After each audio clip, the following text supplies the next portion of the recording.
The views, thoughts, and opinions expressed are the speaker's own and do not represent the views, thoughts, and opinions of Atlas Chiropractic Center of Escanaba, Michigan, Largent Media, or any of their affiliates or subsidiaries. The material and information presented in this podcast is for entertainment purposes only. Should you need medical attention or advice, seek out a licensed medical professional or facility in your area.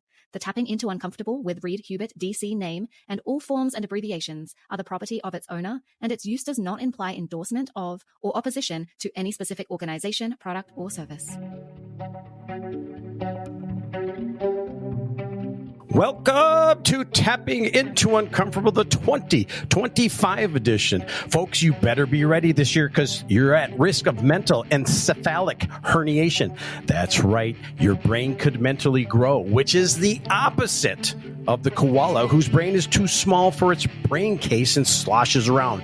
Do not be a koala in 2025. However, if you are suffering from mental encephalic herniation, a large dose of IV drip of the Riff usually clears that right up. Well, welcome to 2025. Before we do anything, we're going to talk about the human brain. And what we're going to talk about is how the brain actually gives rise to this thing called consciousness that makes you know that you're alive. But it also does this. It's responsible for interpreting your life and making reality. And sometimes what it'll actually do as it's trying to piece everything together and keep you going during the day, it'll actually make some things up that may or may not be real, that may or may not make sense to you. Isn't that fantastic? That your mind may actually be interpreting something totally wrong, but making it seem right. Talk about a mental slap. I mean, my gosh, a parietal lobe mental slap right there, folks. If you just listen to what I had said, where the brain makes its own reality, did you see what happened in between those, that edited version right there? We're actually going to play right now what I actually said. Now check this out. Talk about a mental face slap. I mean, my gosh, a parietal lobe mental face slap right there, folks. If you look at what your brain actually did was, it couldn't know what that delete actually was. And if you listen, I said face. It was not profane, but your brain probably filled in the appropriate profanity. Fascinating, isn't that?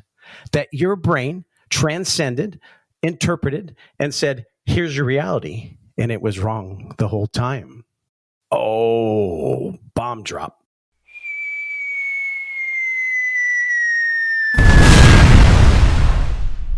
I need some fucking music.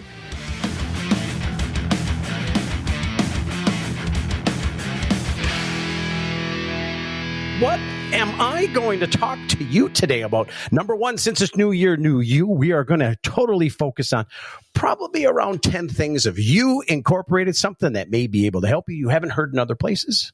And number two, we're going to do evidence over opinion. Number three, you are the doctor. Then we're going to answer the question and answer from the last one, which is what happens when we stop caring? And then we're going to have a new question. So let's get started.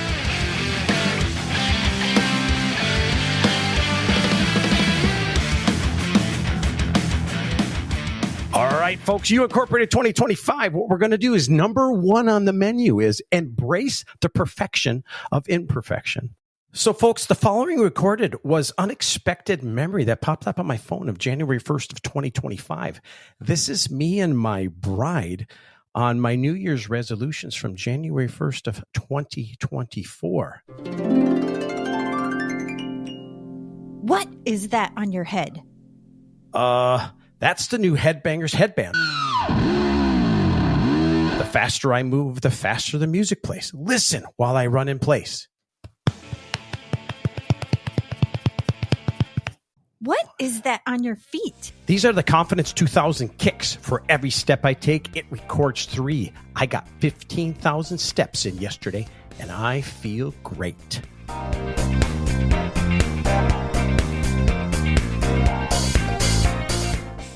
What is that in my living room?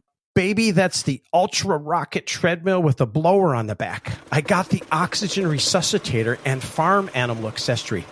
Hey, watch this. Chicken, lay an egg. Protein, anyone? Hey, girl, watch this. How about your favorite drink?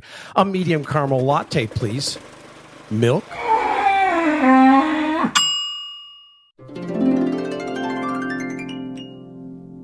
When you're going to take care of yourself this year, understand that being imperfect and you embrace that, it's probably going to make things a lot easier on you and a lot less stressful. Understand that you're human and what you want to do is just be a tiny bit better and keep moving forward. And also embrace that hypocrisy is a true human philosophy. We all are one. Number 2 in You Incorporated, changes involve 3 areas. There's actually 3 things. As you can tell, let's get down to the basics. Number 1, you need a desire. That's what keeps you up at night. That's what drives you to go, I'm going to be better in 2025. By the way, this is the second week of January, and this is where roughly 90% of us drop off on our New Year's resolutions. Number 2 is a decision. That is something that needs to be made. That's how this thing is going to get done. And discipline is going to keep you on track. What's happening in healthcare, especially when you go to do your healthcare resolutions, everybody focuses so heavily on discipline. I spoke to you earlier about oh no and aha moments. That, my friends, is your desire. We want to get you to the point where you have an aha moment, you make a decision, then you have discipline, be nice to yourself to make those changes. And it might be easier on you. Number 3, small steps versus large leaps. There's a handful of people that can do large leaps. I prefer small steps, and most of the patients do better with small steps. Over time, you get there either way. Number 4, you're going to find that mental, physical, social, and spiritual are where you're probably going to find your desire or your motivations. And you have your 4 causes, thoughts, toxins, trauma, and traits. But where your motivation is going to come from, it's going to be mental, physical, social, or spiritual. You're going to make those changes or ideas based on that. Number 5, write it down where you can see it. That doesn't mean it is there to completely remind you of your failures, but writing it down becomes more concrete in the human mind. Number 6, think about small rewards for hitting some goals. That's important. Maybe a cheat day, that kind of thing. Number 7, make goal language in the now. Instead of I will, make it I am. That's really quite important because remember, your brain most of the time doesn't know any better. Number 8, find mentors, counseling, or help in general. Maybe this is a year that you find somebody to figure out how to do some things, how to get the desire, how to make that decision, how to have discipline. And then maybe that'll start to make some changes. Number 9, important, is time can work for you or against you. I'm going to repeat that one because that's brutal. Time can work for or against you.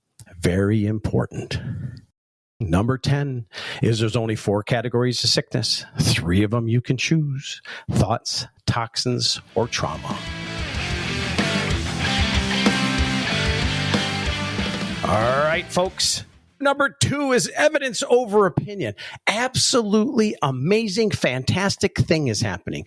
Due to the fact that we're going to have a new Health and Human Secretary this year, what's happening is people are starting to use the term vaccinations. They're going to use it for and against you. They're going to scare you. However, you have to have an idea of what you want to do. Due to the fact that they're seeing some vaccinations decreasing, especially toward pertussis, and pertussis is going up, what Health and Human Services is starting to do, they say, choose evidence, which is science, over the opinion or conspiracy theories of other people when it comes to vaccinations. Now, here's where I think everybody got in trouble. So if Health and Human Services, folks, is going to take evidence over opinion for vaccination, are we going to do the same thing when we apply it to red dye? By the way, folks, it's probably going to be banned throughout the U.S. What people don't realize is we think that they're going to ban red dye because it's really bad for us, which they're finding out it is. But something really interesting happened is that California last year banned it. California is responsible for over 14% of our gross domestic product in the entire U.S. They have a monstrous, absolutely monstrous economy. They can't sell red dye in California. So it's been banned. So now all of a sudden, maybe we'll ban it nationally. But is that evidence over opinion? Are we going to use evidence over opinion with ultra-processed food? Fascinating, isn't it? Number 3, are we going to do it with microplastics? And number 4, check this out. Are we going to do it with PFAS? PFAS. I don't want to get into the long organic, inorganic term, but ultimately this talk is going to be a little bit longer. Here's the reason why. PFAS, you're going to be hearing a tremendous amount of PFAS in the future. They're forever chemicals. They're synthetic, human-made chemicals that will not break down for hundreds of years, if not thousands of years.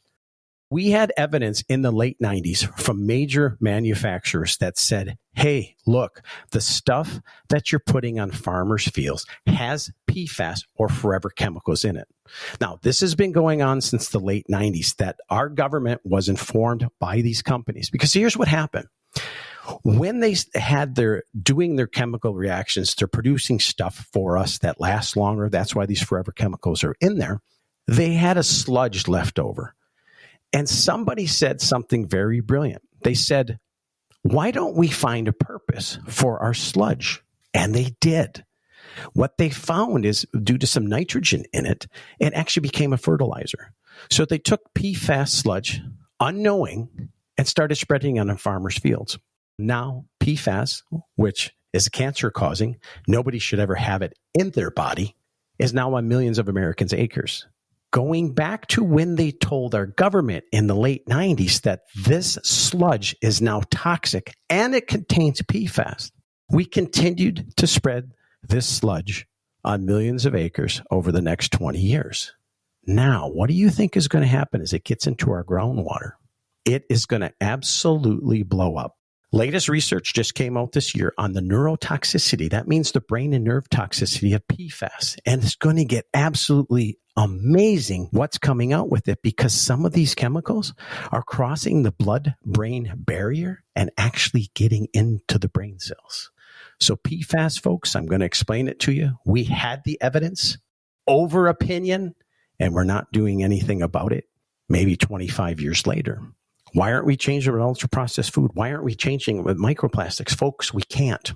Think about this. Think about what would happen if there's such a massively fast, radical shift that we pulled away from microplastics or plastics, and we actually pulled away from all this other stuff that we're doing. What would happen to our economy? What would happen to your neighbors? What would happen to the towns that some of these big chemical factories employ the majority of people in those towns? It would crash. So the question is going to be, what are we going to do with evidence over opinion? We have the evidence, 100%. We need massive change, but we can't do it quickly because literally our families, our friends, our neighbors will be losing their jobs. Oh, and the most important thing, folks, is how's your stock portfolio? Because if you realize that everything is being done, most of these are publicly traded companies, to raise up the stock, that's what's driving this.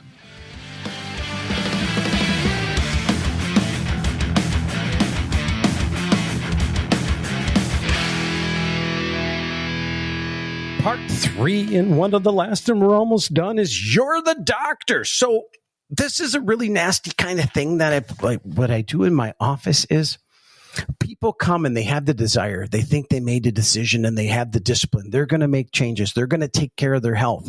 So I run a very simple test, and here it goes. You're the doctor, and you're talking to the patient, and you said this: I want you to walk 15 minutes one time a day for the next 30 days. The majority of people will fail. Why? When you figure out why you cannot walk 15 minutes a day for 30 days, you are going to find your answer. And you're going to find out you may not have the desire. You may not have made a decision. You may not have the discipline. You may feel uneasy about somebody in society seeing you as you're walking. Maybe a social issue. It could be even a spiritual issue that you do not care about your body, and because the spirit is greater. A simple test, because what ends up happening, folks, is you're actually building a brain pathway, neuroplasticity, potentially, and we're going to talk about that in 2025, may or may not exist. But here's what we do know, that 30 days at 15 minutes a day. And then what happens if you don't do it? You find out what your excuses are. When you find out what your excuses are, now you can get to the bottom of things. And then you'll actually be able to figure out, doctor, why you keep failing at what you're failing. Fascinating, isn't it? Something as simple as a free walk. Could be outside, could be in your home, could be on a treadmill. You might find out you have a bad knee. You might not be able to do it. But these are the things you're going to find out about yourself. Why can't you do it? And that'll tell you a lot about yourself.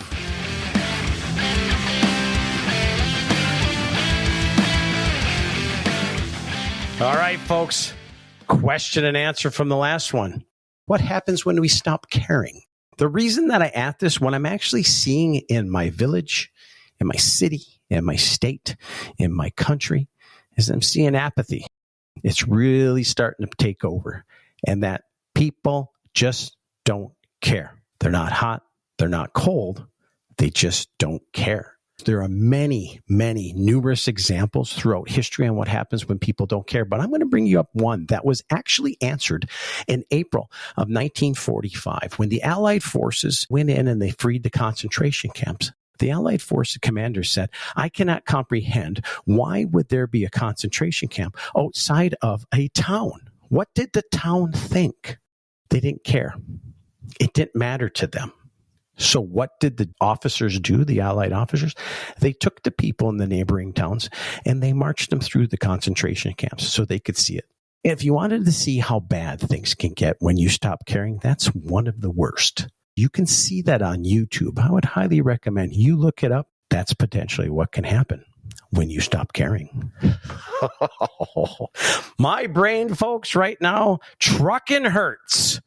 The new question for 2025 for you, now that you know that the brain sometimes transcends reality to make something for you, is your reality plastic? Can you change it? So as always, I want you to be happy. I want you to be healthy. And I want you to just be.